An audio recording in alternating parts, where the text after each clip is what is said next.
innocent folk to die. By these 50 countries, differing so much in race and religion, in language and culture.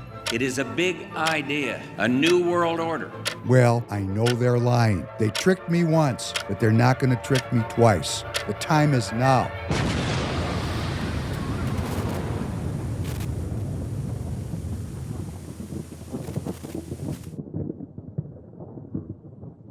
Welcome back to the Professor Penn podcast. David Penn, your host. Glad to be with you as always. Glad you're here with us. Hope you're well for episode number 233, coming to you on Thursday night, August 28th, 7:30 p.m. Central Standard Time. We have I'm very happy to have Dan Schultz in the studio. Dan has been here before.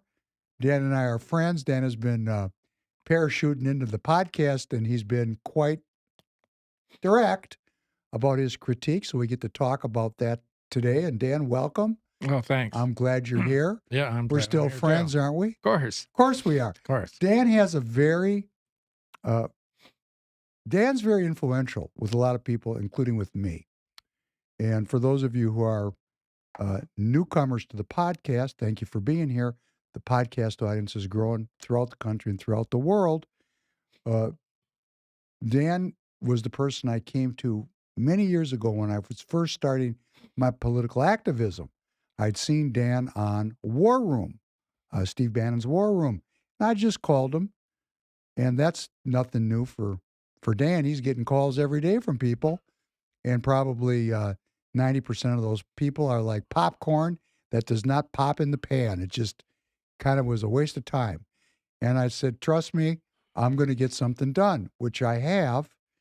And when Dan comes into the podcast live chat, he's quite obtrusive because he wants one thing as a goal forward, which is political activism by American citizens. So Dan has said to me, it's got to be the first 15 minutes up front. I'm an attorney. You got to make your case right now. So Dan, welcome. It's all you now, baby. Go for it. All right, I'm going to take my hat off so you can see me a little bit better. And it's funny, I'll start out with this. A couple of nights ago, I saw something on X where a woman, I don't know who she is, she posted something about this guy named Lance Wallnau. Oh, this Lance Wallnau, he is a Christian Zionist, if I'm correct. I don't know much about his beliefs, but many years ago, this would have been, I think, in 2021, somebody sent me a clip from his program. He said, "Oh, this guy Dan Schultz, we got to get him on this program. This Precinct Strategy stuff." And his producer was there. She was a woman. Of course, I never heard from him. Then I was invited to have a table at a Clay Clark event. I think it was in January of 2022. And this might have been, well, actually, no, I think it was before President Trump endorsed the Precinct Strategy, if I get my dates right. Anyways, so I go there. I gave Clay Clark my book. I said, I had talked to him by Zoom call, I think, a few weeks earlier. And I asked him, can I get 10 minutes on stage with you? Well, on your stage. Can I ask who Clay Clark is? Because I'm missing Clay that Clark piece. is an evangelical Christian businessman extraordinaire. He's got the traveling road show, the Reawaken tour. Lindell's been there. Flynn was there that day. But no, he just couldn't fit me in. Well, I was in the lobby the whole day selling my book at this little table with a buddy of mine. And all these people came up and wanted to talk to me and buy my book and everything. And they had monitors and I was there for 2 days. I think it was on a Saturday and a Sunday. And I could hear them all. And then some of the folks had their own tables too, but I don't think Wallnau did. And he came on and spoke on the Sunday afternoon, I think, while the thing was wrapping up.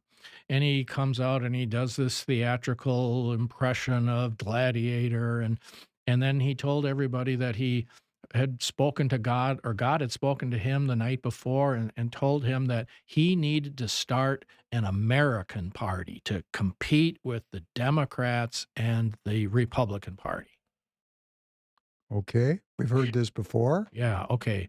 But 6 months earlier, Precinct Strategy. That's what we got to have. Of course, I never heard from him. And so she posted about this guy, and I said, I condensed my comments down to just a little short blurb about what I just told you about hearing from God. And I knew the audience members weren't going to do a thing because he didn't say, well, in order to start an American party, we've got to get ballot status everywhere. And that costs a lot of money. For starters. And then we got to figure out where we're going to meet. And then we got to figure out who our candidates are going to be. And we got to set up a communication structure and all the things that the Republican Party already has. So, I mean, I wasn't worried that there was going to be a new American Party because I knew he didn't say any of those things. And the people in the audience, they weren't the type of people who were going to, yeah, let's start an American Party. And so I posted that in the comments. And then I said, if you want to hear more about it, I can share some more information. But I didn't. Well, so just about every day on X at some point, I search for Precinct Strategy to see if anybody's posting anything. And that it's sometimes precinct chair, precinct committeeman, see what's out there on X. And I see that this woman posts something about how, oh, yeah, this Dan Schultz, the grifter Dan Schultz. He's got this precinct strategy grift going on. And yeah, I'm not a big fan. And then she posted some of my graphics as well. I just started laughing out loud because I don't even have a donate button on my website. Nobody's paying me to do anything. You're losing money every month doing this. Of course. Me too. I am. Yeah. Me too. Yeah. I'm just selling the idea of basic American civics and the fact that not enough Americans are doing more than voting. And in the primary elections, on average, Republican voters, you know what the turnout average is? As a matter of fact, I do because I'm a student of your work. It's 20%. In the off-year elections, which was exactly where we're heading in 2026, without President Trump on the ballot. Right. And if we don't significantly change that, we can talk about issues day after day after day until the cows come home, and we're going to lose everything. And meaning our republic and our freedom. Right. That's what we're talking about. If we don't focus on filling up all these vacancies and teaching people how to get out the vote effectively down at the precinct level. Forming a Republican community. Yes. And then doing it inside the party itself so that we simultaneously say, when you become a precinct committeeman, you have in your hand a stone that's going to hit two birds minimum. One is you're going to be in a position to change the Republican Party itself. They like to call themselves the leadership. They're not leaders. The officers of the party committees, from the local level to anything in between the local smallest committee and the state committee, precinct committeemen elect all those officers. And then they also are in the position to elect the state chair through electors, usually called state committeemen, and then the national committeeman and the national committee woman, and that happens at the 4-year presidential state convention where the delegates do that, but who elects the delegates? Those same precinct participants. Right. So the only way to change the party is by becoming a precinct committeeman. So that's bird number one. The way to change the RNC. If you believe that it needs to be changed, which if you're in the America First category, that's fundamental to going forward. Yeah, absolutely. And then secondly, you're in the best position to boost turnout in the primary for the best primary candidates. And if that primary candidate that you want to win the primary doesn't have enough boots on the ground, and there's another competing candidate like an incumbent fake Republican, like John Cornyn's running for re-election, Or Lindsey Graham. Or Lindsey Graham, who's already been endorsed by Donald Trump. Why did Donald Trump endorse Lindsey Graham? I'll tell you why. He doesn't have a choice. Same thing with Tom Emmer here in CD6 in Minnesota. Because his supporters are telling him, look, this guy's been with you on some things, not everything, but if you endorse somebody else, then we may have big donors who won't give you money. So you got to go along to get along. Now, the flip side of that coin is this. What if in South Carolina in the last 2 years and the 2 years preceding, like I've been advising them to do and everybody else all around the country, what if the conservatives in South Carolina had filled all the vacant precinct committeeman slots, and over half are vacant? It doesn't cost a thing to do it. They have a caucus system. You go to a caucus meeting. They're like Minnesota. Yeah. Okay. And what just happened a few months ago in South Carolina? Drew McKissick got reelected state chair. He is a rhino extraordinaire. Well, it would have to be from South Carolina. And why did that happen? Because there was no change down at the precinct. Every precinct has a caucus, and then they elect somebody to serve on the county committee, and then they elect the people who go to the state convention. And all across South Carolina, there was no change. And so McKissick was the incumbent, and he won handily because the conservatives in South Carolina, I don't know where they are. I mean, or if there are any, maybe there aren't any. Maybe there aren't any, but I know if they exist, I know where they're not. They're not in where they should be. They're local Republican committees. And so until we change that, until we start talking about that and focusing on that, you might as well say goodbye to the Republic in 2026. That's my premise. Well, your premise is well taken. And when you come into the live chat and make your feelings felt, you are listened to. Now, I have people that follow me. They're part of the community that I'm building. They don't like it.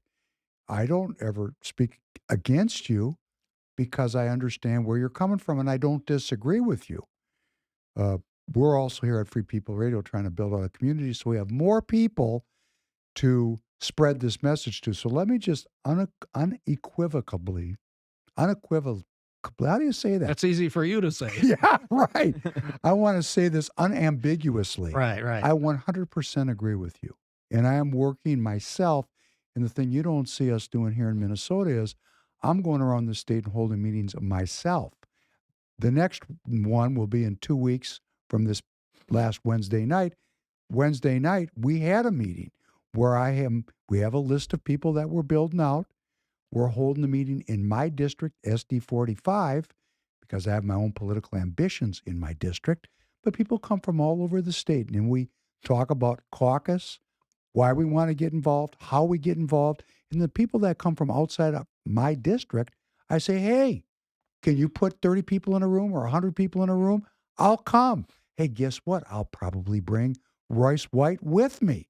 So we have a growing outreach north to south, east to west in Minnesota. Can I guarantee that we're going to get it together? Well, I can't because it's not up to me. It's up to the number of conservatives that will hear this broadcast. And it doesn't matter what state you're in. You could be listening in Tennessee. This problem, Dan, would you agree with me? This problem exists in every state. Oh, it does. Absolutely. And sure, there are some places where there's been some successes, like Washington State. I have a buddy up in Washington State. I've spoken to Washington groups via Zoom multiple times. And I asked the fellow, hey, can you get me the numbers? Because they run, they have a primary system. So you can get the numbers. If it's caucus state, it's harder to get the numbers because it's all private. Proprietary information. You can't do a public records request. Well, they've at least got this figured out in Washington State. Yeah, and they're at 25%. 25% of the seats. The billets are filled at a rate of 20. So we could get 75%. I mean, that would be a hands down victory. Change that whole state. Yeah. And you'd change the whole character of the RNC. Right. Because you'd send 3 America Firsters Right. into the RNC. And there are plenty of conservatives in every state. They're just not organized and united politically where they live in the best way, the best place, and the best time possible. And that's once a month at their respective local Republican Party committees. And you know where what I just stated is not posted? On the GOP.com website, the RNC's Because they don't want the people to be involved. So no, Joe Gruters, I heard just a couple of days ago, I just started laughing. This AP story was talking about how Joe Gruters was this conservative MAGA guy from Florida. No. But he's the new RNC chair because Whatley stepped down because he's going to run in North Carolina for the U.S. Senate. Whatley's no conservative either. Oh, no. And so I said, maybe on my podcast, or maybe it was on I just got off an X Space today, and we had one Friday night as well. I don't remember where I said it, but might have been, I was at a St. Croix County Republican Committee picnic yesterday, 2 days ago, on Sunday over in Hudson. Maybe I was talking about it there. That's probably where it was. Okay, so Joe Gruters, Mr. MAGA, just like Whatley, Mr. MAGA is now the new RNC chair, taking over from Ronna Romney McDaniel.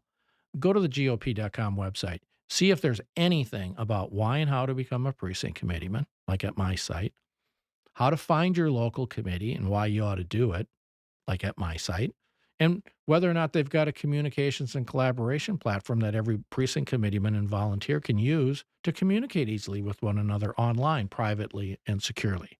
It's not there, but it is at my site because my buddy Robert Beatles built it for us. It's free, and it's not on big tech, and nobody's snooping.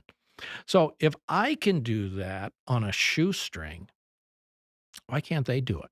I'll tell you why, because they don't want you to become involved in the party, period. Because they're going to lose power. Right. If every day, every man and every woman of this country went into politics and made their feelings known by voting. But watch this. Tanner. Yeah. So nice to have you here with us. You can chime in anytime you want to. Tanner, when I brought Tanner into the studio, it was a long time ago. Yeah. Tanner's first thought was, hey, can I even hang around with Republicans like this? Because, look at his age. This is a young dude. And he was going, man, I don't know if I can hang around with dudes like you.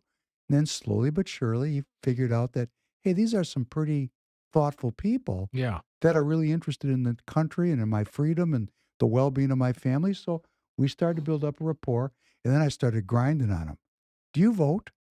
Did you vote in the last cycle? Yes, this last cycle I did. Was that your first time you voted? Very first time. And why would you say you did that? Because I finally felt educated. I never even thought of that. It's because I finally felt educated enough. When it came 2020, I didn't vote because I wasn't confident in my vote. But I finally felt educated enough, so I felt confident in my vote. So you got some education hanging around with these old dudes here at Free People Radio, and the one young dude, Royce White, candidate for Senate. And then, what am I working with you on now? What are we heading towards now in caucus February 2026? What am I asking you to do? Trying to get me involved. To show up on the weekends. And you're giving it some thought. Yeah. Right. And see, I'm going to get him closed. Yeah. But this is one American citizen who has the opportunity, I would say, nay, barely, if I might, the privilege of hanging around with me every day. Yeah. And I still don't have him over the threshold. Sure. And what are your reasons for not wanting, when you do this inventory in your mind, here's the reasons why, here's the why nots. Let's just look at you as a test case for Dr. Schultz to opine. Yeah, so Dr. Schultz, I have this thought in mind. This is what kind of holds me back. I know that it's once every month and you're not there all the time, but then how do I know that I'm picking the right delegates? It gets hard for me because I feel like, yes, you can say it would only take this amount of time, but then that's just showing up. Okay. And when you say picking the right delegates, these are the fellow precinct committeemen who are going to be running for state convention delegates. Is that it? Whatever. What he's saying is if he becomes a caucus attendee and gets elected as a precinct delegate and then goes to his precinct delegate Senate district convention, right, which is a lot of people are there. Yeah. He's not sure who to vote for. Okay. And he feels like he has a responsibility, and he doesn't want to vote for an imposter. Sure. And the Republican Party specializes in imposters. And that's an interesting, so that's one of your concerns is, how do you know you're doing the right thing? Is that correct? Do I Yeah, understand how do that? because it just seems like it's way more time than what it is. I would just be filling a seat and then showing up for a meeting, but then not getting to know anybody that's around me. So that's more what holds me up. And how do I effectively even do that? Okay. Well, there's one way to do it, and nobody's doing it yet, as they should be doing. But in the Democratic Party, they've got software called Vote Builder. Everybody who becomes a voting member of their local committee gets a Vote Builder account. And then they can set up chat rooms about what's going on inside the party on any subject. Like, okay, I'll use I don't know how you're structured, but I know how we were structured in Arizona. So after the precinct committeemen get elected in the primary in the even numbered year, then they go to a meeting to elect officers, and also for every 3 precinct committeemen newly elected, you get 1 state committeeman position, and those state committeemen go to the state meeting to elect the state chair. So you're a brand new precinct committeeman, you get to the meeting, well, you look for the people who seem to be in the know already, like me, and what I did every year is I already had, it takes time to do this, but you want to figure out, like, who are the conservatives? Who are Okay. the rhinos? And figure that out. And then you start rubbing shoulders with them. And you do that by going to the meetings. And you sit down and you talk to people. And you might have somebody stand up like I did at my first meeting way back in 2007. And I told everybody who was there was about 20 people. I said, I'm really conservative, really conservative. If you're really conservative, I want to become your friend. Mm. Basically telling the rhinos, I don't want to talk to you. And then all of a sudden I had a whole bunch of conservative friends.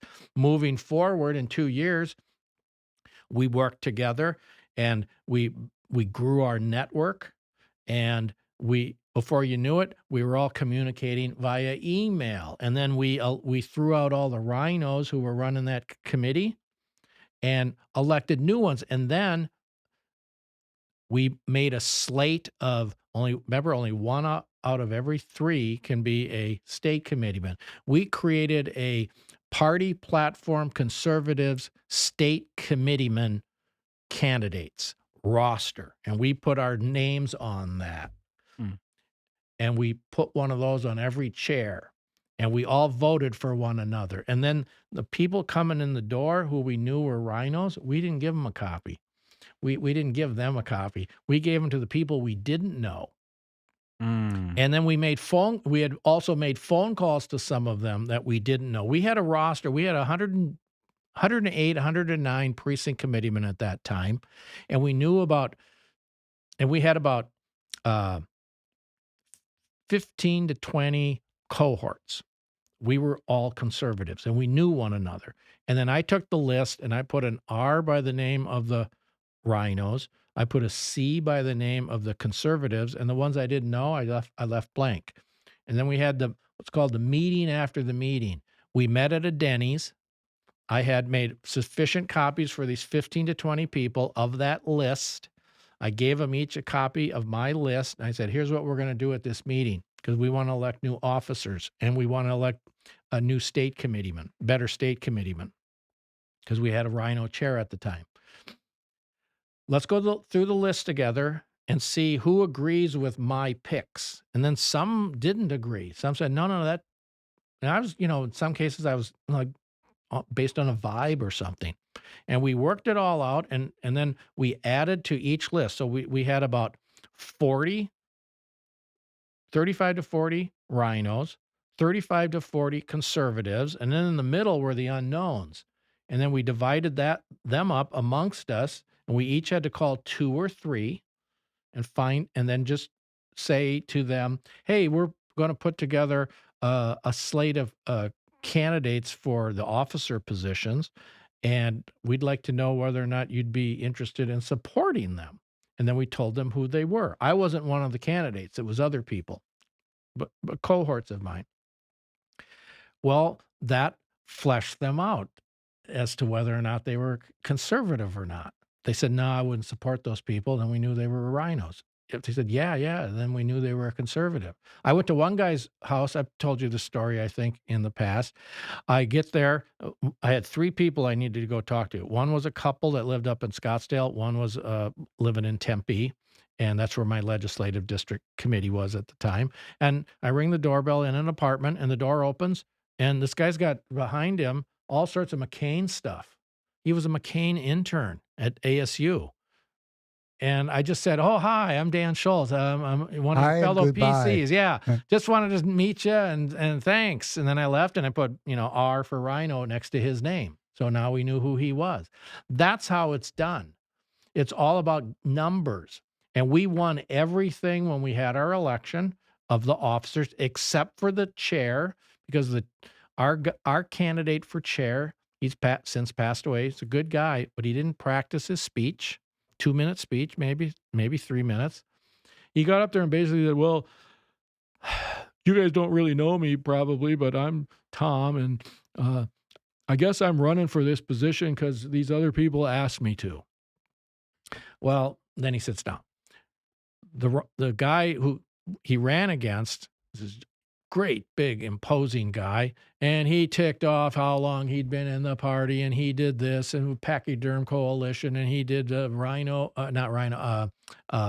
Tusk dinners, and all these accomplishments. Well, he got elected, but he lasted about 2 months because we were going to recall him because he wouldn't cooperate with the rest of the officers.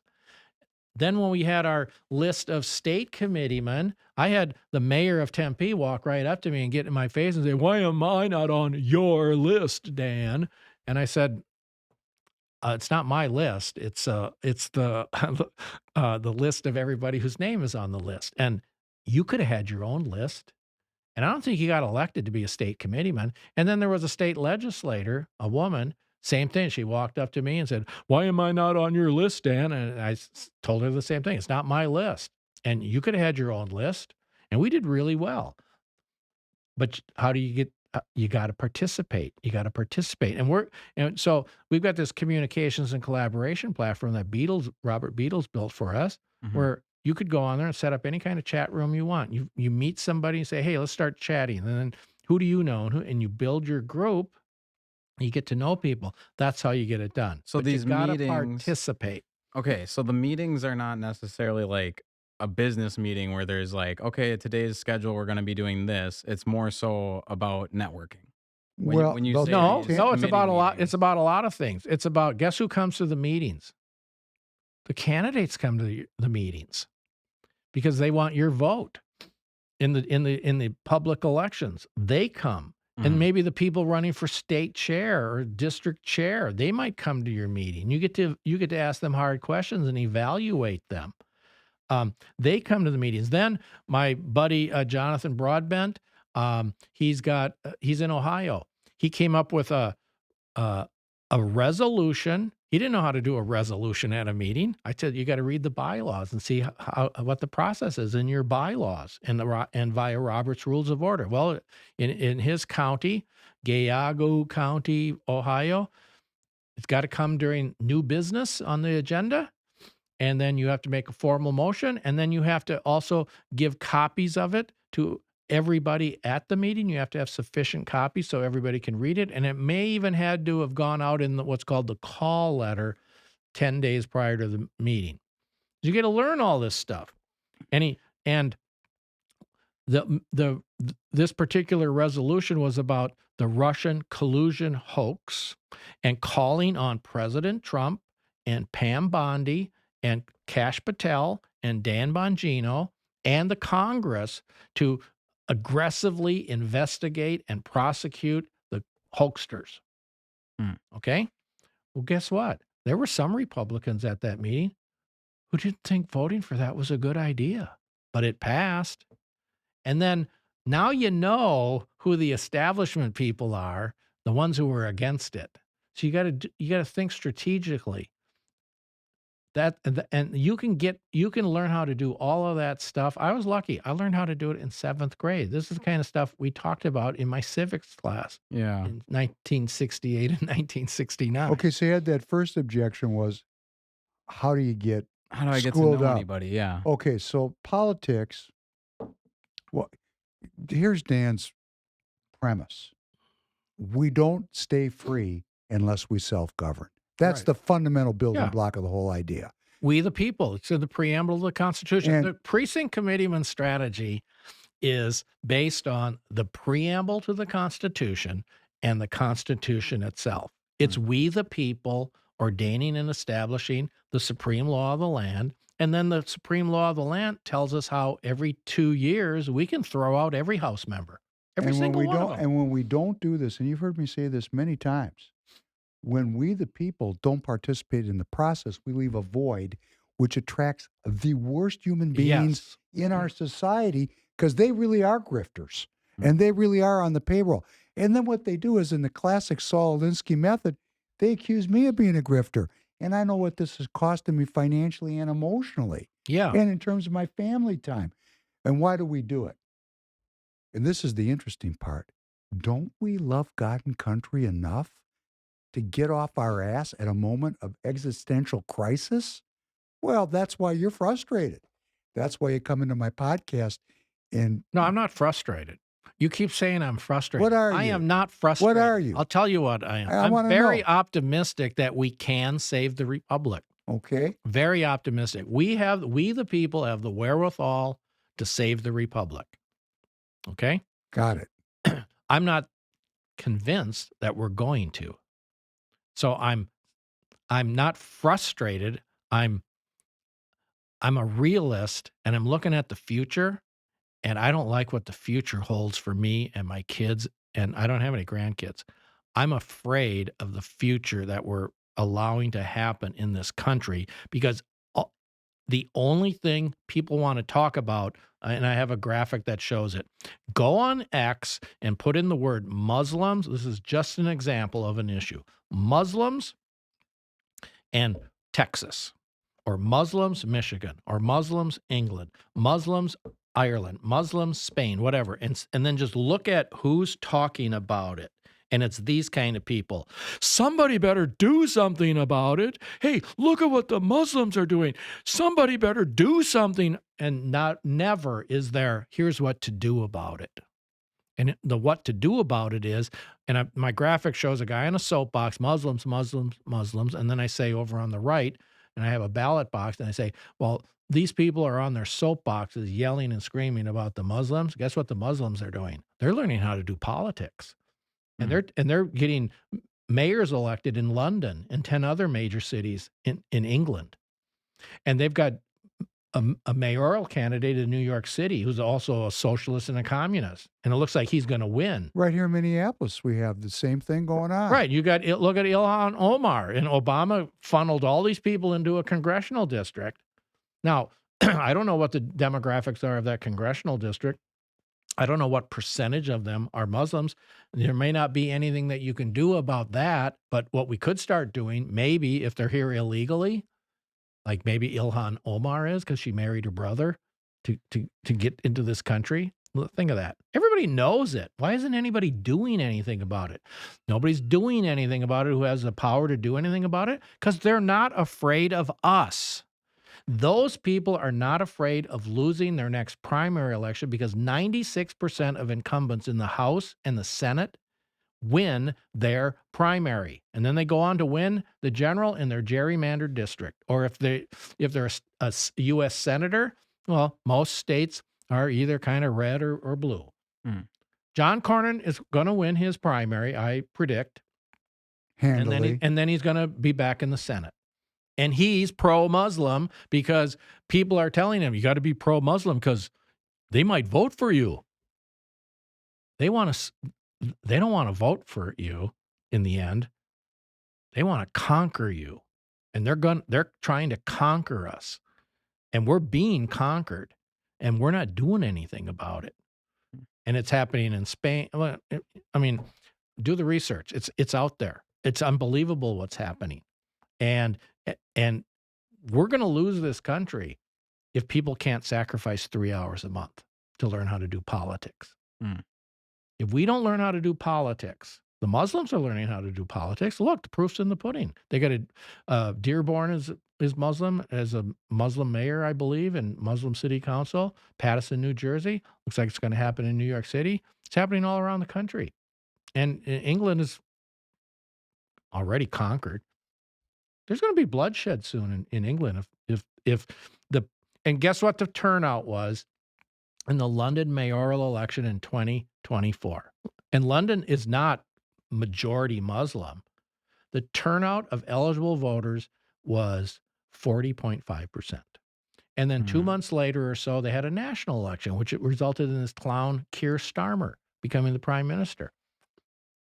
Guess what the national turnout in England, with all the problems that they're having, 60%. Wow. Only 60%. Well, it's almost as bad here.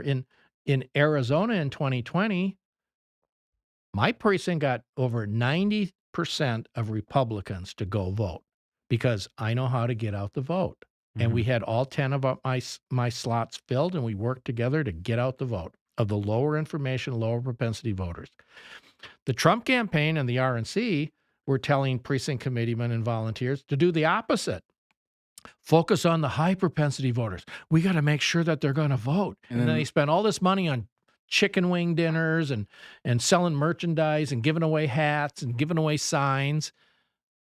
But they did the stupidest thing that you could do. I didn't do what they told me to do. I told them, I'm not doing that. We're going to do it my way. We got over 90%. The average was 72% of Republicans, which means, think of it the other way. 28%, almost 30% of Republicans in the most important election in our lifetime didn't vote in Arizona, for crying out loud. That's how you win elections. Money doesn't win elections. Votes do. And most candidates don't get that. So what else is on your resistance list? Because I want to summarize just for Minnesota listeners before you give us if you have any other objections. Yeah, you go ahead. You know, we have a caucus state. So you go to, first of all, everybody listening, let me say, I will be at Devani's on Highway 7 in Minnetonka on September 10th at 6 p.m. We will have some pizza, we'll have some beer, but that's not why we're there. We're there to get organized because somebody has to step up and organize these conservatives, and I'm doing it.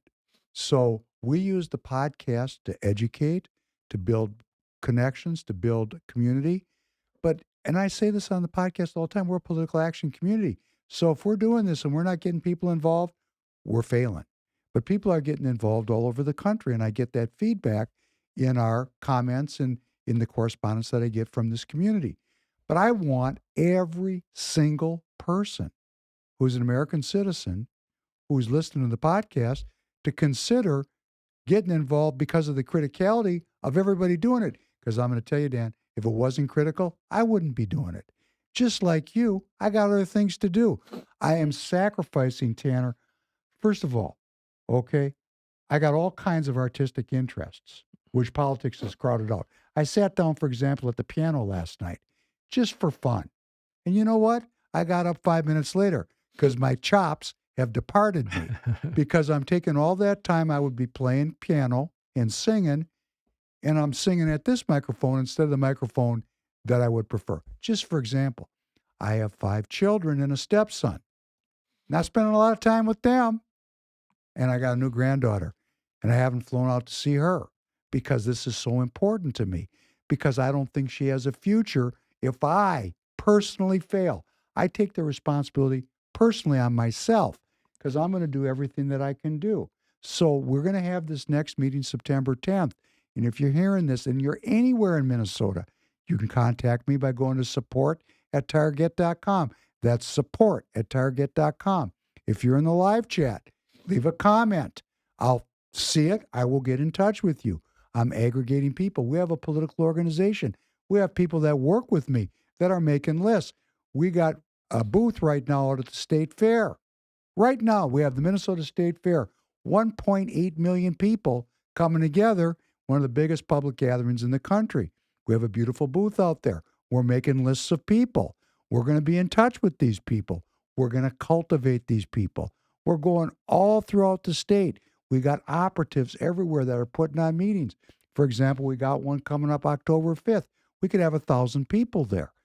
We're working about building this community. But the point of building it, and this is where things go funny, people like they like to get together for social reasons. They like to put on their Trump regalia, which is fine.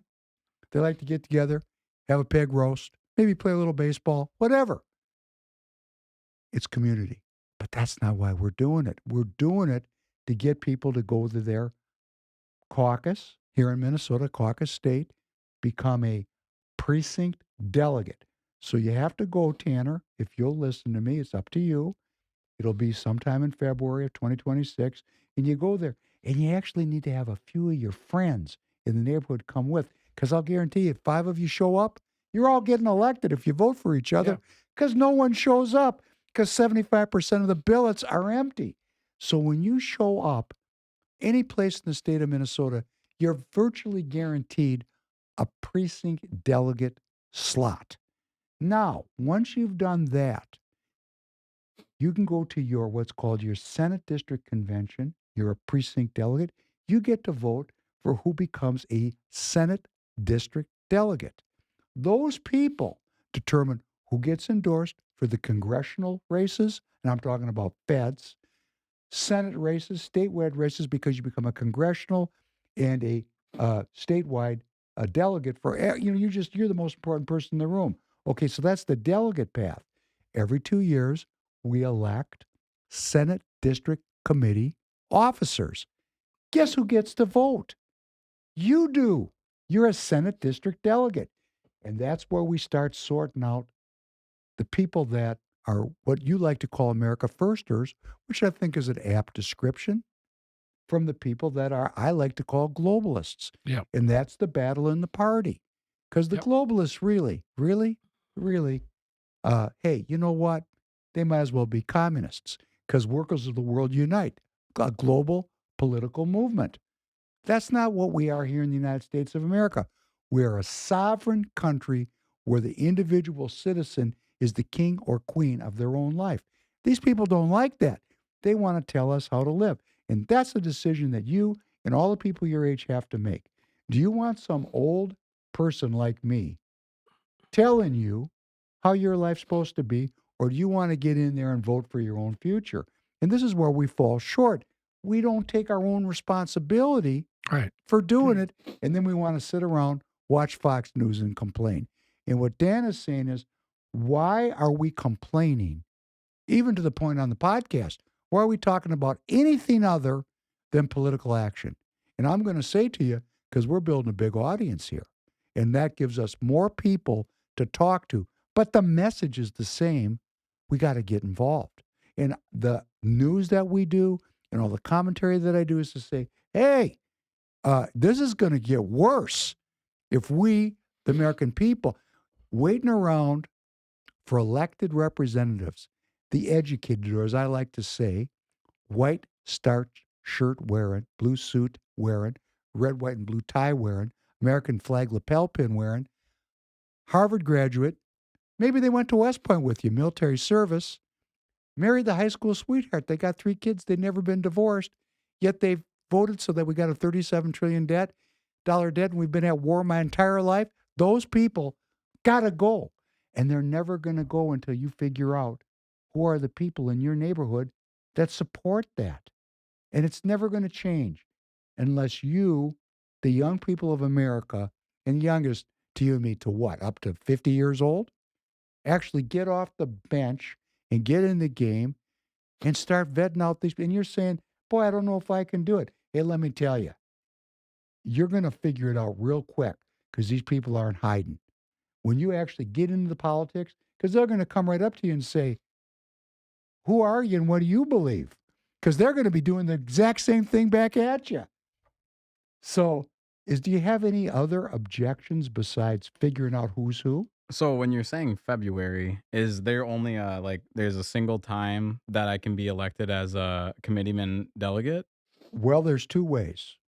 every 2 years, which, by the way, And do you have a proxy system in case? we do. We can get See, there you appointed. go. See, you don't even maybe don't even have to go to the meeting if you can. Let's say you can't because you're going to be out of state or something, or just can't. Somebody's sick. If you can get a proxy and someone carry your proxy, you can get elected. My daughter and my two sons, they all became precinct committeemen, and and a couple of them became state committeemen so they got elected on the ballot. I got their signatures for them, and they were on the ballot, and 99% in Arizona, precinct committeeman candidates win by default. Because where the number of candidates for the precinct is equal to or less than the number of, did I say that right? Yeah, equal to or less than the number of slots by state statute. They don't print up a ballot. You just win because there's no competition. There wasn't 11 for 10. Then they print up a ballot. So we all won by default. And then I had their name on a list again of conservative state committeemen. Their names were on the list. One of my sons lost by 1 vote, but my other son won and my daughter won. So they were state committee. They got to choose who our state chair was, and they were like the boys were 18 at that time. My daughter was 20, and because we had that proxy system going for them, because they were in school and they had better things to go while they're in school. You sure somebody said this person would like to be involved and would like to be part of this election, but they couldn't be here, so they are proxying for those people. There's a third way, and the third way is, and everybody needs to hear this. Sometimes all you have to do to join your local committee, in Minnesota we call them BPOUs, basic political operating units. And every Senate district has one. Sometimes it's by county. Sometimes all you have to do is find the thing, find it, call up the chair. Some of these people make themselves difficult to find, but most of the time they're findable. So I'd like to go and get together with you for coffee and say, I want to be on the committee. Can you appoint me? Because it's in between caucus time. Right. And what they'll say is, who are you? And you know what you have to say? I'm a Republican, and I want to work to elect Republicans. Exactly. That's it. You don't have to tell them you're here to change the nature. That's what it's all about. Right. That's the whole point, right? So you don't even have to get elected first trip. Yeah. You can get appointed. That's what happened to me. That's how I got on. And how did I get appointed? Because there was a committee that wasn't fully staffed. Right. Which is not unusual. Right. And when you get in Minnesota, this is the scam of Minnesota. We've got all these, and if you're listening to me and you're on a BPOU, God bless you. But let's be honest about it. If that BPO disappeared tomorrow, what would you do? I know what I would do. I'd organize my neighborhood, which is what really matters. Right. We're going to these BPOU meetings and we sit around and talk about this, that, thus, and so. And then nobody does the hard work of talking to their neighbor. Right. That's what you're really. Yeah. The precinct committeeman strategy, ultimately, the ultimate piece of it is get out the vote, which means you got to know your neighbors. I asked you one time, do you know your neighbors? And you said you knew 2 neighbors. Yeah. I live in an apartment complex, so it gets a little more difficult for me. It does. But see, what you'll get is you'll get a printout from the party of your precinct or your sector of the precinct, which will tell you which doors to put flyers on, which doors have Republicans living there and which don't. And you focus on boosting the turnout of the Republicans. And then maybe independents, if depending on how good the software is, like a Republican-leaning independent, you might want to put a flyer there. But see, you got to work together with your fellow precinct committeemen or precinct delegates, whatever the terminology is, and you got to come up with a plan. And don't wait for somebody to give you the plan. Do it yourself. And again, this can all be accomplished with a 3-hour-a-month commitment. 3-hour-a-month commitment. Well, but let me take it a little bit farther. That's the party participation part. The political participation part, as you know from me talking to you, I'm on 24 hours a day, 7 days a week. I, you know, there's the party. And the reason why I agree with Dan, the importance of getting people into the party doesn't support Donald Trump. That's right. They can't wait for him to be right after the midterm. You're going to watch this happen. Donald Trump has real juice right now.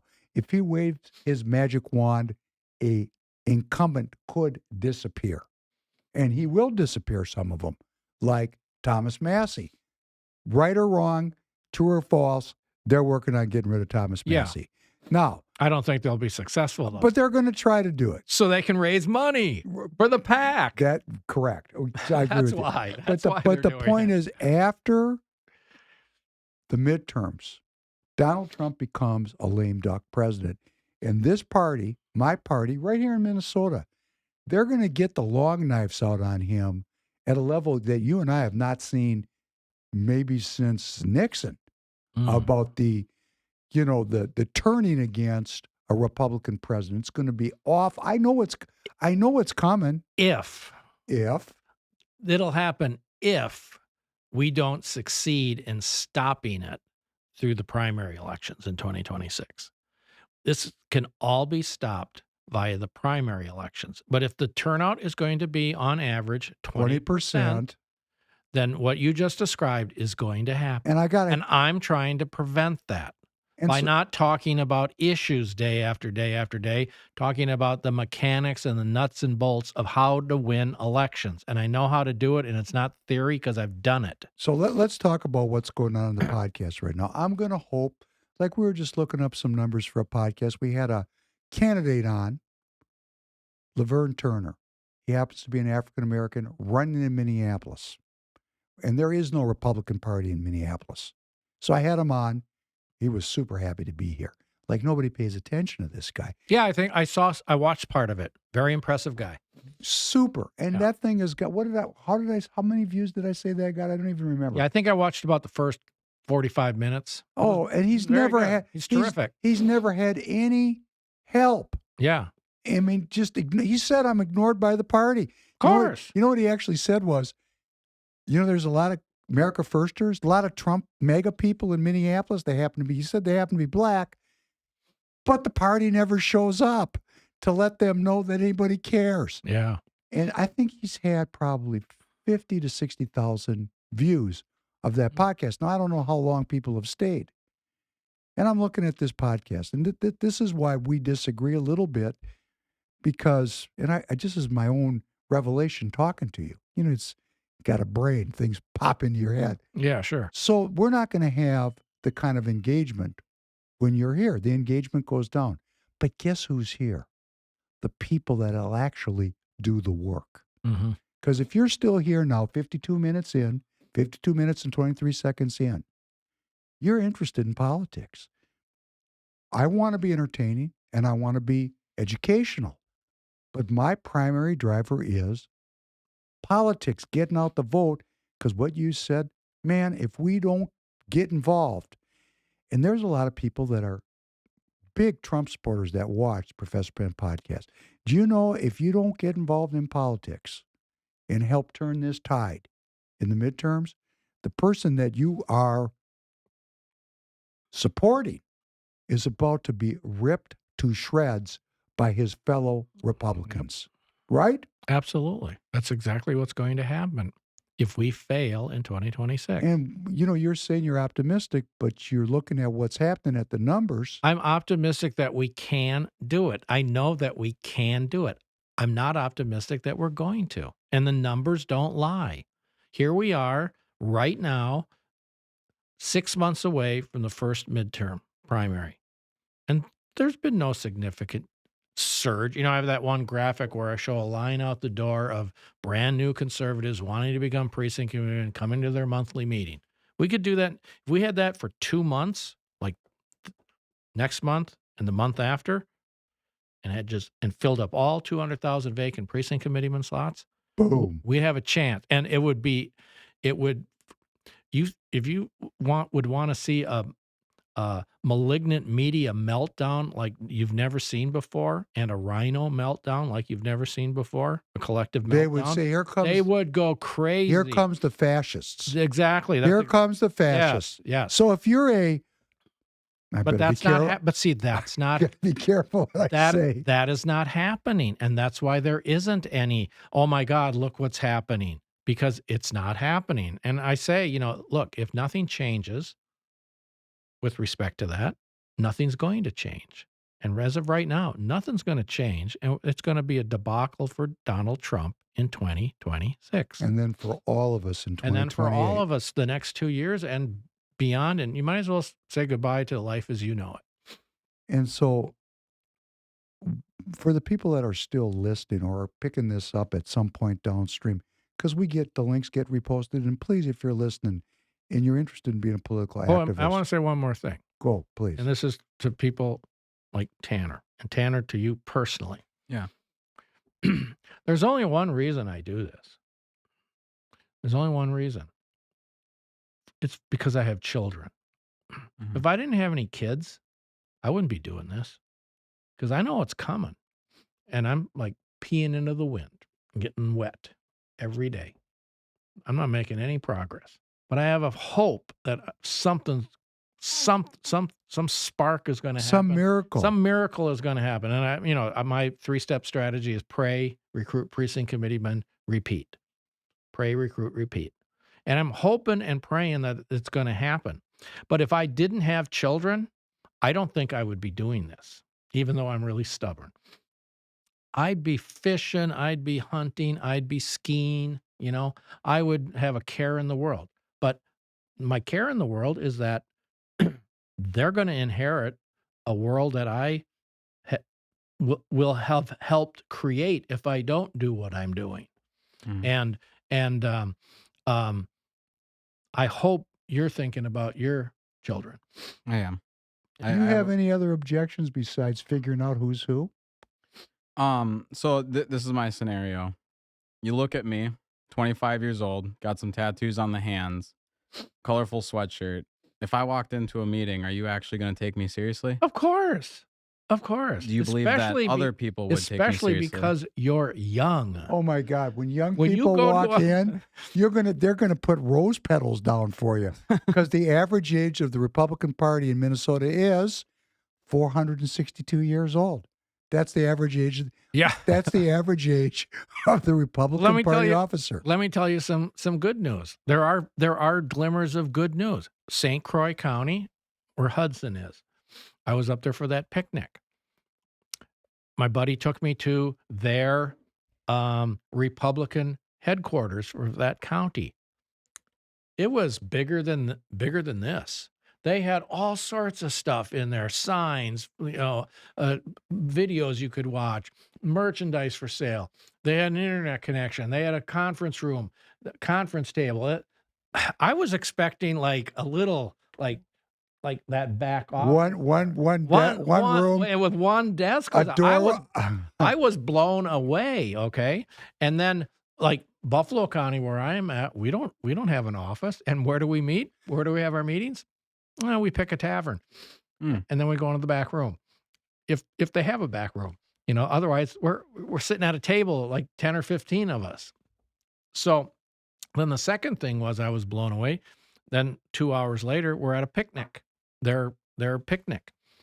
They had great food, but the best part was there were young couples with kids.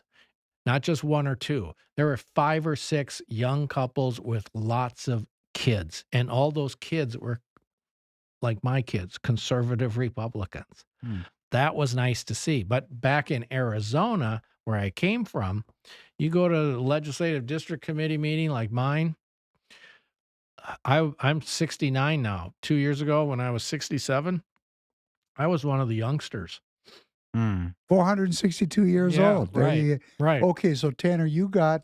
So you guys are going to save the republic. You guys are the young people. Your thing, not. Your thing is, which kind of fits in with you voting for the first time in the last cycle. You didn't want to vote because you didn't feel you were knowledgeable enough to vote, which I think is taking the voting privilege with some responsibility. You don't want to just pull a lever. You're interested in being educated. So that fits in. And your second thing is being taken seriously. And that, Dan and I both will underscore, that is a judgment that needs to be dispelled. The party, if you actually show up as young, the rhinos will run up to you and go, oh, new rhino material. Because what they have is nobody to replace them. Right. So they're tasked with finding new rhino material, which really doesn't exist. In fact, when I find a young rhino, hard not to go after those people because they're totally full of it. Yeah. But having said that, so that's two objections. One takes work, the other one's dispelled. Do you have any other ones? No, I guess where do I sign up kind of thing. Well, I you're guess gonna I'll go to sit down with caucus. you after. You start coming to the meetings. And actually, if you want and to, you just listen and watch, right, that's what Dan is saying. You don't have to wait for caucus. You can find, and I'll help you, and anybody else who's listening in Minnesota.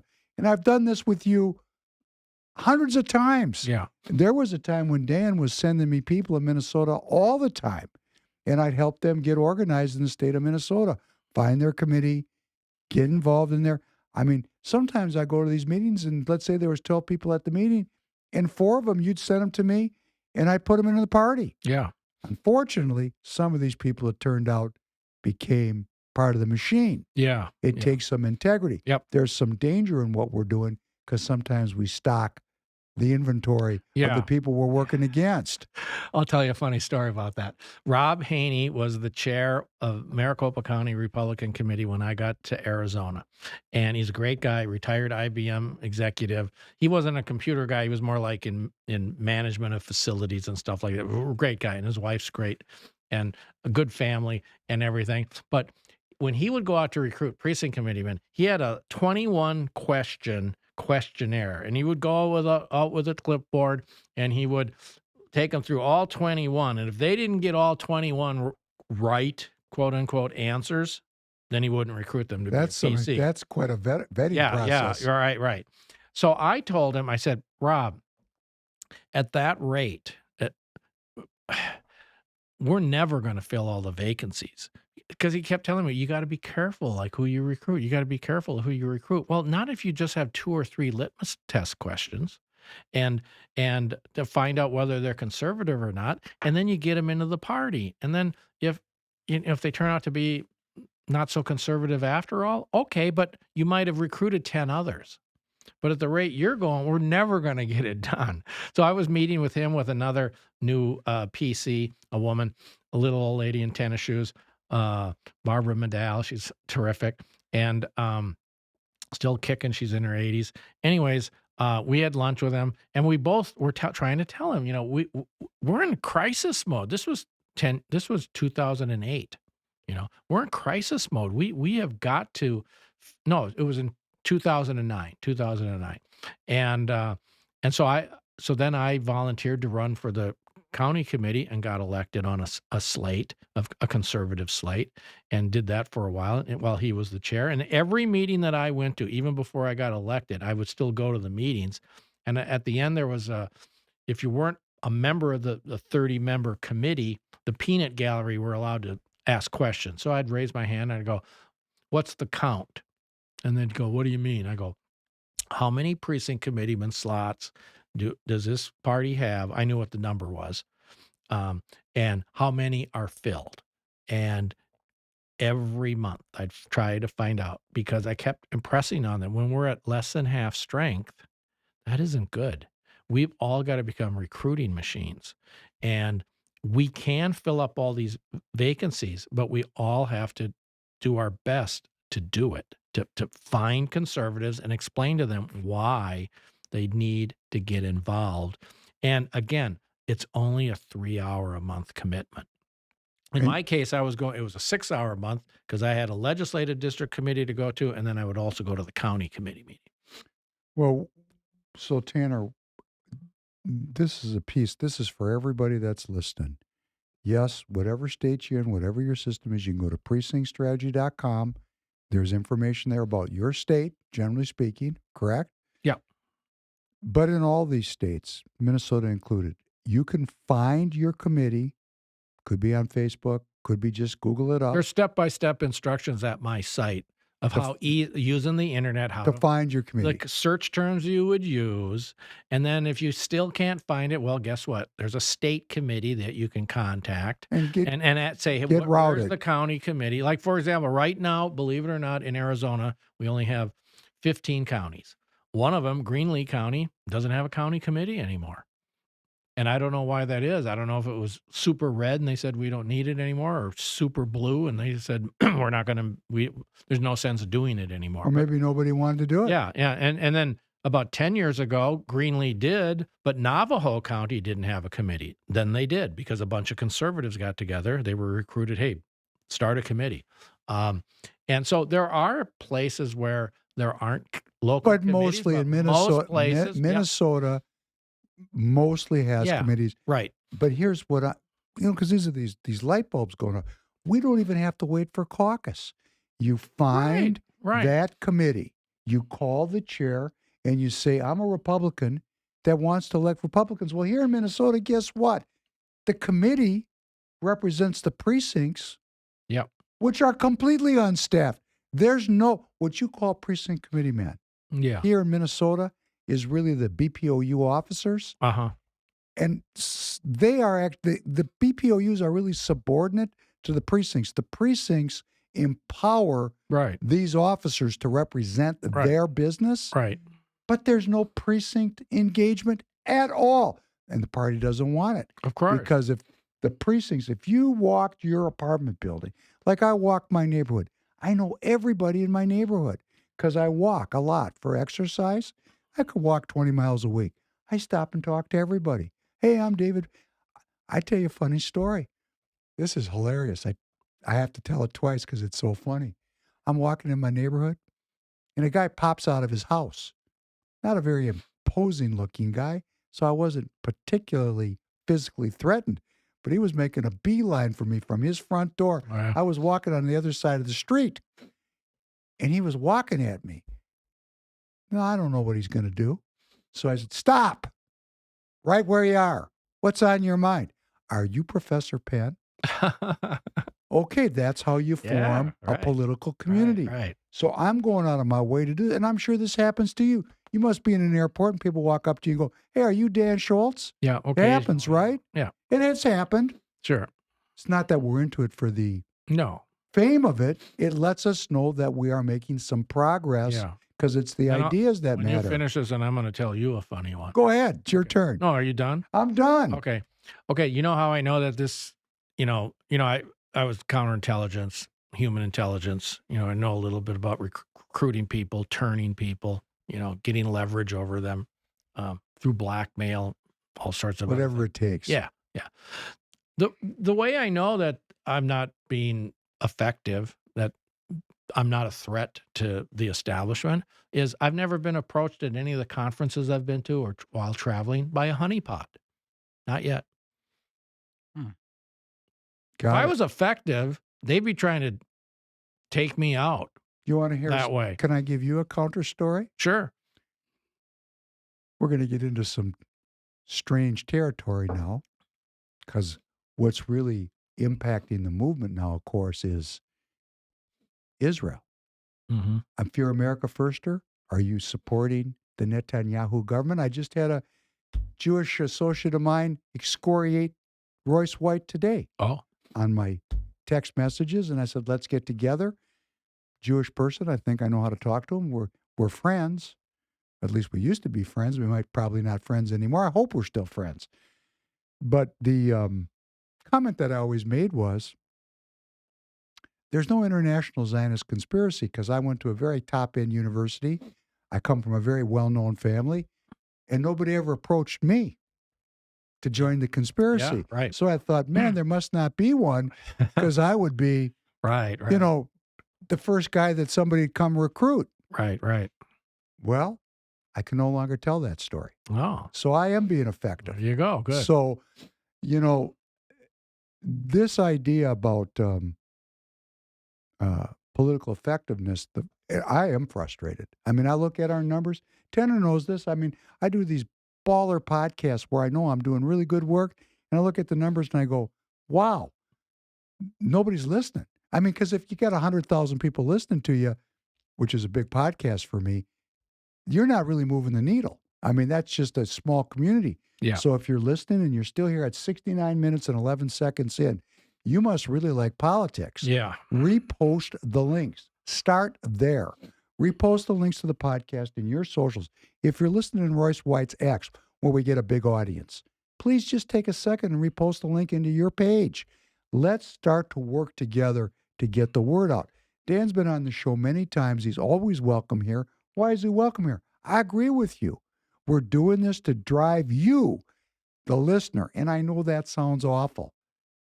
And I don't like to be controlling. And I don't like to be judgmental because I'm a Christian after all. And that's not the way we're going to roll. Right. But, our back's against the wall. So I'm telling you, please get involved in politics, because guess what's going to happen to the people that believe in God?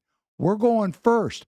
Look at every communist takeover in the history of this world.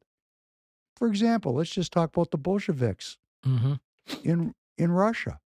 We have no idea how many Christian believers and priests and ministers that they rounded up and just shot them. Right. We're talking about in the millions. Right. Not a stray person here and there. In China, there's probably at least 60 million people that were killed in that communist regime's consolidation of power in communist China. Cambodia, the killing fields, Pol Pot, we're talking about millions and millions of people. Yep. Vietnam. Yep. We had the boat people. Yeah. Well, they didn't get on those boats for drill. Right. They were running away. Right. Right. We have this all over the world. So then, if you believe Cubans too. Exactly. I was out with my family. We were out looking at houses. We were in a house, and then we were going to try to find a new house. And my kids were real little, and I was with my wife, and we went in to a McDonald's to get something to eat. And I had on one of my T-shirts, and it said, "Commies aren't cool." And then underneath it, it was Che Guevara in a circle with a red slash. Commies aren't cool. And this company was called Those Shirts. It doesn't exist anymore. Maybe they changed their name, but they had lots of politically incorrect, from the liberals' point of view, T-shirts. And this guy comes up to me. He's got tears in his eyes, and he says, "Thank you for wearing that." And he had a Cuban accent. He says, "I'm from Cuba, and I was lucky to get out. A lot of my family didn't get out." And Guevara was the guy who was murdering. And if you were a Christian, you were going to get murdered. Well, this is something that when you talk about this around this campfire, in this great republic, and what is one of the cornerstones of republicanism is the protection of minority rights. Yes. And we've come to take that for granted. Yep. Well, that's a mistake. By the way, I've read the Federalist Papers a couple of times, and now I'm listening to the Federalist Papers on YouTube. They've got I don't remember the name of it, but you can find it very easily. You start with number 1, and when number 1 ends, automatically number 2 starts, and it's a different person, live person reading it. And I'm about at 52 right now. And one of the recent ones in the 48 to 52 part was talking about just what you said about how in a republic, unlike in a democracy, the minority is protected. Whereas in a democracy, and that's all they want to talk about is democracy, there's no protection for a minority. It's the majority rules. And we're not a democracy. We're a republic. And the word democracy doesn't appear in the Declaration, which nobody reads. It doesn't appear in the Constitution, which nobody reads.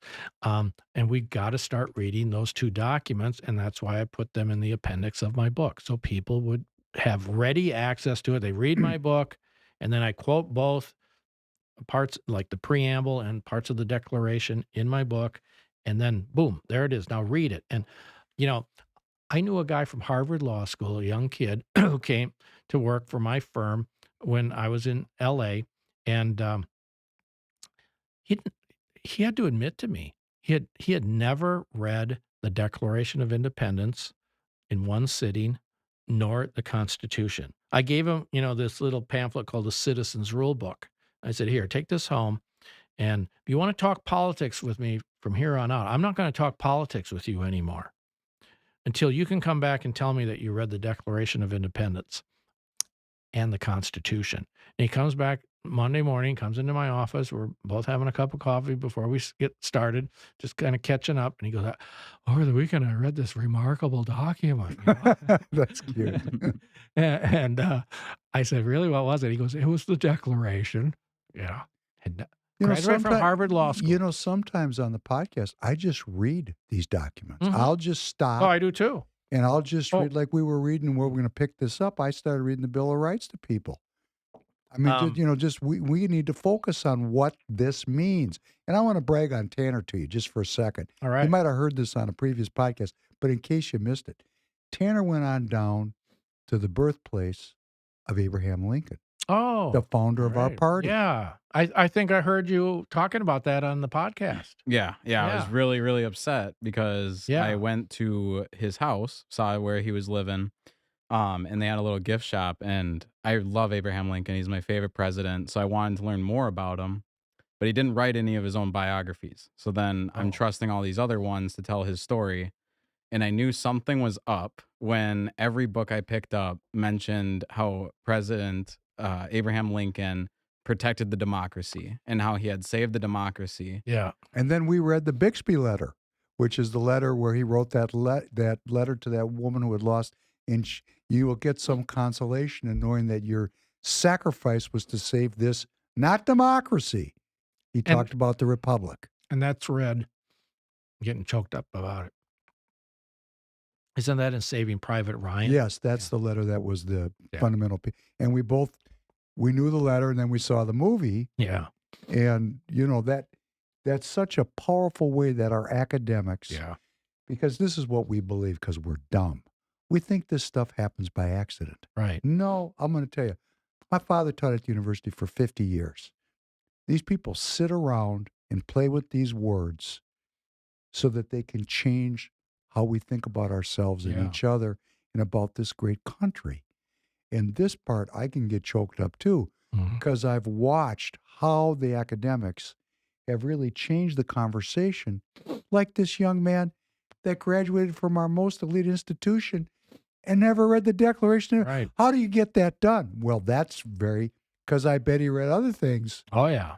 That were important to those academics. And of course, he has to follow along, or nobody's going to write him a recommendation to get into law school. Yeah. So this whole process of moving people through the public school system, into post-secondary, into some kind of professional school is so dominated by leftists. And that's who we're really fighting. And they're all involved. Oh. They're all involved politically. Oh, yeah. Right. I mean, they're involved in their Democrat committees. They're involved in their party. They're involved in their outcomes. They're organizing their community. And the Democratic Socialists of America, the real leftist Democrats, they took over the Nevada Democratic Party apparatus just like that. This was about 5-6 years ago. By organizing. They got organized. They figured out how it all worked. Maybe they read my book. I don't know. There's a woman who basically has the equivalent of the precinct committeeman strategy who's a Democrat. I've got the PDF. I found it on the internet. They know what they set their goal, and then they work backward from the goal, and they understand the first thing you have to do if you're a leftist is to capture the Democrat Party. The first thing you have to do if you're a conservative, if you want to change things, you got to capture the Republican Party. And the Union Party's sitting in the middle. In the middle. Trying to keep everybody citizen out. Out. And let's just be blunt about this between you and me. The diagnosis of a democratic socialist about the ills of our system is not very different than my diagnosis. Where we differ is the cure. The cure, right. The cure is completely different. Right. Their cure is communalism, communism. Right. My cure is self-governance. And capitalism. So economic freedom. Right. And they're intertwined. I had Richard Barris on the program. Did you happen to catch that podcast? No. You know what I'm talking about? Oh yeah, the pollster. The pollster was on. Yeah. No, And that one I had to turn off. Okay. I lasted about 15 minutes. Okay. Well, what's come out of that is my interest in what polls well that's unifying. And because, we start talking about some of these issues, they're divisive. Mm-hmm. What's going to bring people together? Well, first of all, the idea of freedom, economic freedom, economic self-determination, medical freedom. We're not that far downstream from that debacle. Religious freedom. I mean, these are the kind. Food freedom. Yeah. Food. We want to eat what we want to eat. We want to have healthy food to eat. We got Bobby Kennedy in there, love him or hate him. He's really focusing on and what have we had? We've had a merger of government and corporate interest. Yes. And that, I think, is one of the reasons that the MAGA movement has come together, is because we're opposing this really corporate capture of our governance. And how do they do it? Money, lobbying money. $6.5 million for every elected member. Their seat gets over $6 million of lobbying money. Hey, that's perverting the whole process. Yeah. So how are we going to overcome $6 million for every elected member? They don't get the money personally. It's what these lobbyists devote to the cause, whatever the cause, the aggregate lobby money of all the different lobbies. It's not just the American Medical Association or APAC. It's all of them put together. $6 million a seat, that's a lot of juice. And these people go on the payroll. And that's why we have this merger of corporate interest and their paid political operatives. And there is no way to overcome this without you getting involved.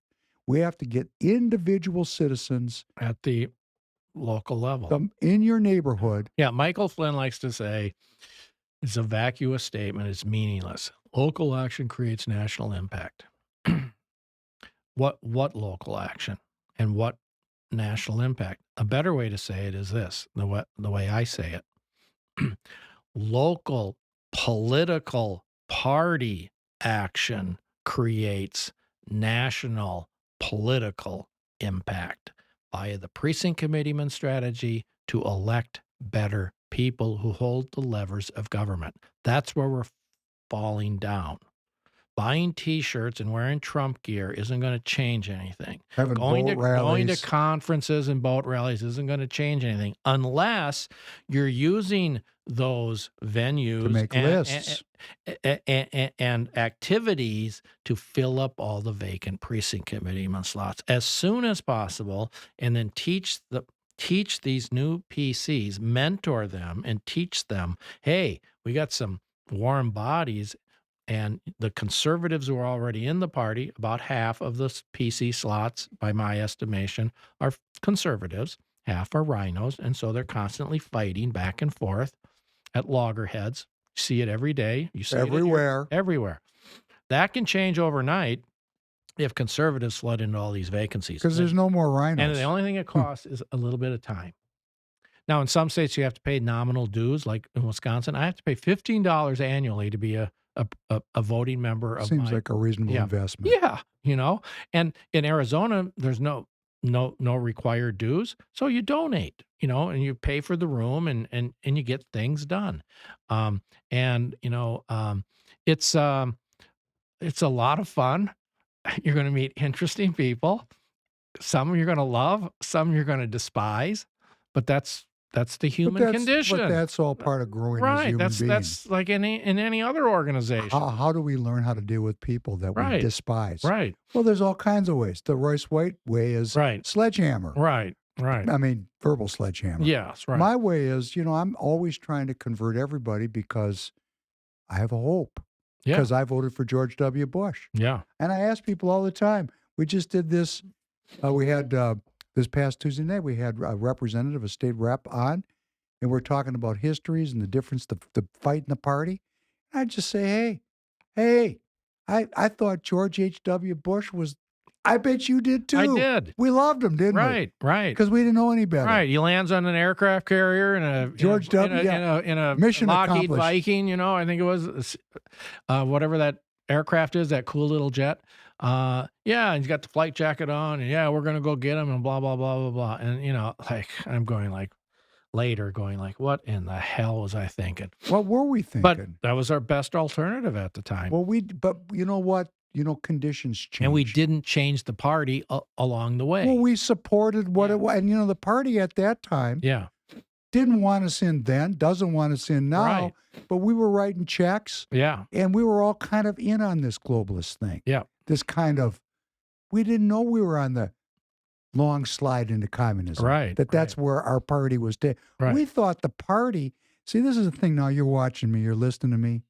Hey, maybe a lot of people don't get it yet. That's okay. That's why I'm saying I like to talk to people, because I did vote for George W. Bush. And I look back on that and I say, man, you were insane to do that. But you too. Yes, I did. And what changed us? Well, what changed us is we saw the outcome. Yeah. We started to watch the degradation of our cities, the hollowing out of our manufacturing base, yes, the offshoring of our independence, our self-sufficiency, our self-governance. We sent it over. When we say we, no, it wasn't you and me. Right. It was the people that we sent. We hollowed out the country. Not you, well, because we didn't understand, but it was the people that we sent. We got right now here in Minnesota a Republican candidate for governor, newly declared. Her name is Kristen Robbins. She is a state representative. Man, she's, sorry if I'm saying this, Kristen, you don't like it. You're good looking. You're super polished. You're cool. But your entire life. Yeah, I've seen Royce's posts about her. She's just a lackey for a bunch of globalists. Yeah. But the party people think, oh, she's great. Yeah. She's a woman. She's polished. She is a scam. Mm-hmm. And because we don't have enough people in the party, she matriculates in. Nobody challenges her in the primary. Yep. We haven't woken up yet in Minnesota. Or let's put it this way. We haven't had the fight's not over. I mean, we just haven't resolved this conflict. Yeah. And what you're advocating for, and Tanner, what we want you to do, we want that 50% of those billets that are empty. Where are you people? I mean, you're listening, you're in 86 minutes, 26 seconds. You didn't shut it off yet. Could you please find your local committee and just start going to the meetings? You don't even have to join the committee. Just say, go and I just try. I tell people, would you please just give this a try? Just go on a reconnaissance mission. Find your local committee meeting, go to it, and just sit there and observe. And then ask yourself at the end of the meeting, would this committee function better with me or not? And the answer is always going to be probably yes. If we could just get people. And then if we get 10 of you and 20 of you and 30 of you and take it over and get out the dead wood and take, now there was on the space I was on earlier today, a woman in Texas. She goes by Mrs. Positive on X. She's terrific. She's been involved in the party down there a long, long time. And she said, she told a story about how when she went to one of her first meetings and then tried to get involved, this woman who was 30 years older than her basically came up to her and said, you're new. You don't really know anything. I've been doing this for 30 years. And where do you coming in with these new ideas and everything? We don't want people like you around. She was being perfectly honest. They don't want new people around. But once you outnumber them, we don't want them around. Then there's an election of new officers, and then they're not going to be around anymore. And usually what happens on a committee, I've seen it happen all across the country. You fill up all the vacancies as best you can, and then once the current Rhino officers realize they're outnumbered, they figure out some way to go, I'm going to have to resign. I just can't do this anymore. And then one by one, they're gone. And because they know that the next time there's an election, they're going to have egg on their face because they're not going to, if they run, they're not going to get reelected. Well, it's all about numbers. It is. It's about numbers. It's about constantly working to improve our numbers. If you're on a BPOU here in Minnesota as a Minnesota officer, please contact me. We do have a growing, strengthening organization. We want to support you. what's the most important thing you can do? Not hanging around with the other people in the party. The most important, and that's what they want you to do in the party. Spend all your time with, they're going to fill your day up and your night up and your week up and your month up with party activities. No, you got to get out into the community and recruit new people. Right, recruit, and that's the last thing they want you to do. Yeah. That's it. And you know, so I got a lot of rhinos follow me. A lot of them. Mm-hmm. I mean, this is going to probably be watched by as many rhinos as there is America Firsters. And they hide. And they, you know, okay, great. Well, let me tell you what I say to you. I, too, was once a Fox News watching George Bush conservative. I was. You, too, might look at what's happening to the community that you live in, look at what's happening religiously, politically, culturally, economically. You might say, whoa. And then some of these people are going to say, but we have Donald Trump. He's going to fix everything. And boy, is that a scam. Because real change does not come from the top down. It comes from the bottom up. And Trump is a manifestation of the bottom up. But it's not enough. It's not near. Would you agree with me? It's not enough? It isn't. Nobody's coming to save us but we the people. Start with the first 3 words in the preamble, read the preamble, then read the entire Constitution and think about it. And then look at, okay, who gets to choose who the members of the House are who can tax us? We do. When you vote in that primary, that Republican primary for your U.S. House member, think of it as casting a vote for who's going to be the Speaker of the House. And the Speaker of the House has all the power of the gavel, whether or not a revenue bill can get passed and be brought up for a vote. That's who you're voting for. You're voting for the Speaker of the House. So you should vote for the most conservative Republican you can so we don't have a wishy-washy guy like we've had the last 3 and 4 and 5 and 6. When was the last time we had somebody relatively rough and tumble? Wasn't it Gingrich? And look what happened to him. Eventually they had a coup against him. They got him. Yeah. And he wasn't perfect, don't get me wrong. And I'm not a super big fan of him, but he did a lot of good stuff, and that's why they eventually jettisoned him. What we're saying, I mean, you see these light bulbs go off. What Dan is really saying, Tanner, is if you're involved, how much you're going to pay in taxes is what you're really voting for. Yeah. How much is the government going to tax you? That's what we're voting for. How much the government is involved in my life. And what we want, you and I agree, we want the smallest possible government because we want the most freedom to self-govern. Yeah. And what do the rhinos and the left agree on? Big ass government. Because it's a business. We don't want government to be a business. We want government to be a sacred responsibility. Right. What the prevailing zeitgeist of our time is, which we haven't really got our minds wrapped around yet, government is a big business, and the participants in government, be they employees or elected representatives, they're on commission. Yeah. And they move money from one group of people to another group of people, and they take off their end as a carry-in charge. And they know that they have no adversary because we keep reelecting every 2 years the same people. The same commission salesmen. The same people.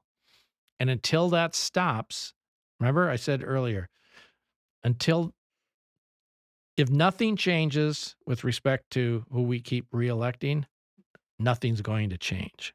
And we're just going to continue on the road down to tyranny. And so the summary statement to end the podcast is, we, the people, are the power should we choose to exercise it. Yeah. And to the extent that we don't, the worst people in our society fill the void where the good people of America could be if they read those documents and decided to preserve them. Right. And so I too, you've watched my arc. I'm very optimistic only because I believe in miracles. Yeah. So the pray part. I do too. I believe in miracles. I've seen some. Well, right. And so, what we need now is some kind of miracle that sweeps across the people of America that brings us into political engagement, because it could change in a cycle. Sure could. One cycle. Yeah, absolutely. So On that note, Dan, you're always, you're welcome here. Yeah. And when you come into the podcast and you push on me, it doesn't bother me. And so for the people that are in the audience that said things about Dan, I have no problem. Dan he's a hammer. And I don't have any problem with him pushing me to keep the conversation alive about what we're really doing here, which, Tanner, getting you into political activity. If I could just get you into political activity, I'd have a victory. Yeah. A very significant one, as a matter of fact. So I'm going to keep working on you. Dan, I hope you look great. I hope you're feeling well. Yep. You look really good. I am. Glad to have you here. I'm glad you're over in Hudson. My sister lives there. Oh, it's a beautiful city. Oh, she's in charge of the left over there, my sister. Oh, she really? Yeah, she is. She's on the other side of the football, big time. All right. But, they lost me in the family. That's why I'm the black sheep of the family. Yeah. Anyhow, so glad you're here. Thank you for coming in. You bet. Tanner, could you please post all of Dan's socials in the podcast notes? We can reach Dan at, what are your socials so people can follow you, Dan? About the only place I post regularly is at X, and I'm at Dan Schultz, numeral 2. Dan Schultz 2. And That's Dan is holding and then precinctstrategy.com. the website, and then Dan is holding 2 weekly X spaces to promote participation in politics. And they are when, Dan? 2 p.m. Eastern on Tuesdays, 9 p.m. Eastern on Fridays. And then we have on X a Precinct Strategy community, where that's where you can go. If you can just remember the 2 words, Precinct Strategy, and then you get on X and go to the communities or search Precinct Strategy community, you can find it. And you all should. Dan has done a great service to this country by making this information available.